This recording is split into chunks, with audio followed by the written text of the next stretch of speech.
Oh my god, are you trying to start World War III or something? Of course not. I know that Chinese and Japanese are two very different languages. Chinese is regarded as a SVO language, like English or French, while Japanese is a SOV language. However, it would be inaccurate to consider the Chinese word order is always similar to English.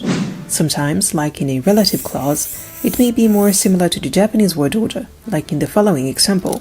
And the fact that Japanese has borrowed Chinese characters to create its writing system does not mean that Japanese is linguistically related to Chinese, since linguistically related languages share a common ancestry. Linguists consider Chinese belongs to the Sino-Tibetan language group, while Japanese belongs to an entirely different group referred to as the Japonic language family. However, an interesting characteristic of Japanese is that it borrowed extensively from Chinese. Linguistically related languages, such as French and Spanish, exhibit greater similarities the further back you trace their respective histories, owing to their shared derivation from Latin, of course. On the other hand, Chinese and Japanese do not derive from one single language, and unlike French and Spanish, the further back you go in their respective history, the greater the dissimilarity between them.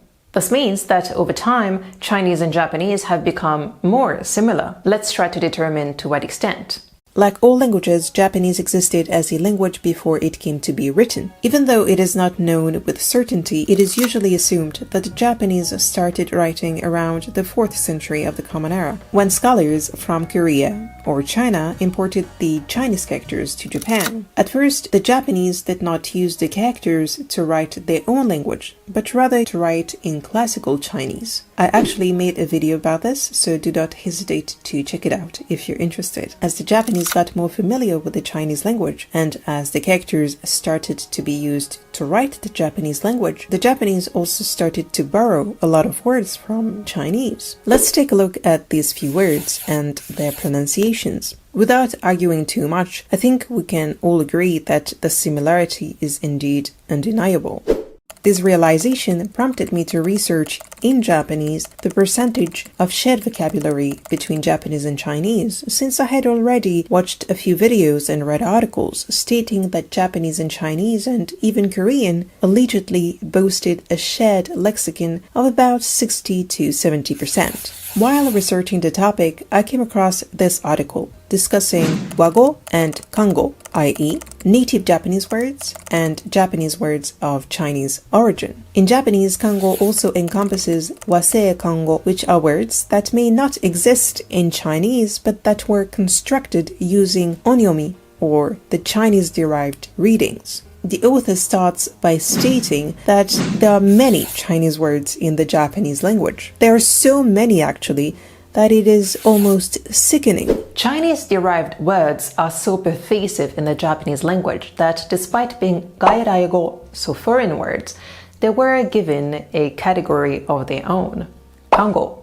To prove his point, the author provides an example from a morning paper, in this case, Asahi Shimbun. The first example is as follows. Needless to say, this sentence comprises a plethora of rather sophisticated words, with the majority being, in fact, Kango. According to the author, when considering only standalone Japanese elements, which means excluding auxiliaries or particles, this sentence encompasses over 90% of Chinese-derived elements. This is partly due to the fact that newspapers have to cram a lot of information in a relatively limited space, which makes resorting to Kango relatively logical since the Chinese characters take little space in comparison with the kana syllabaries. However, despite this, it is also true when it comes to news bulletins and associated programs. The amount of Kango used in such programs is actually so extensive, he says, that he wonders whether the anchor is not simply speaking Chinese with a Japanese accent.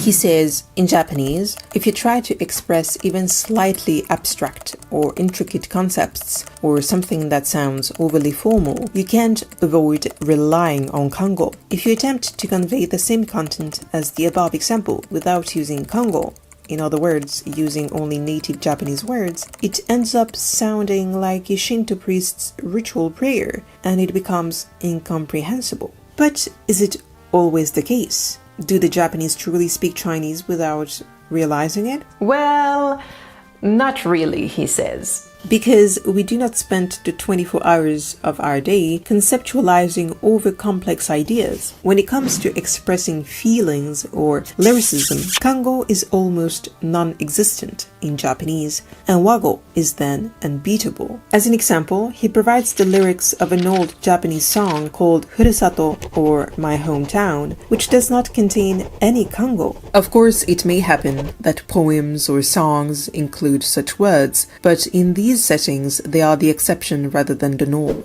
Actually, I checked it out for myself with the song Manatsu no Tooriame by Utada Hikaru, with the exception of the following words. The song only uses Wago, which is fairly telling since it is quite long. Of course, you could argue it is a coincidence. So let's try another song. I picked Gunjou by YOASOBI. In this 280-ish word song, only about 10 words are Kango. This means less than 5%. This is almost nothing. You can try for yourself with songs you like. It's fairly likely you'll end up with the same outcome. So, is Japanese a variation of Chinese with different pronunciation and grammar? Well, not really. But over time, the Sino-Japanese words have become a sizable portion of the Japanese lexicon. Complex and abstract ideas tend to be expressed in Kango, while lyricism will rely on Wago. In conclusion, the author contends that the division of functions or roles between Wago and Kango in the Japanese language is nothing short of remarkable. Over the course of nearly 2,000 years since the incorporation of Chinese characters into Japanese, these linguistic elements have coexisted without complete assimilation, preserving their individual characteristics. When I shared this article with my Japanese friends, they told me that they had never realized this. Kango has so seamlessly integrated into Japanese that they use Chinese-derived words without thinking about it. This is also true for any native speaker of French or English that will use a lot of Latin or Greek-derived words without even realizing it. I also know that this analysis would have been perfectly valid for Korean or even Vietnamese. However, I don't know either of these languages, and they also don't use the Chinese characters anymore, which would have made the exercise a little bit more difficult. Now, it would also be really interesting to determine to what extent Basé Kango has influenced the Chinese language, if at all. But this will be for another video. Thank you very much for watching, and I will see you next time.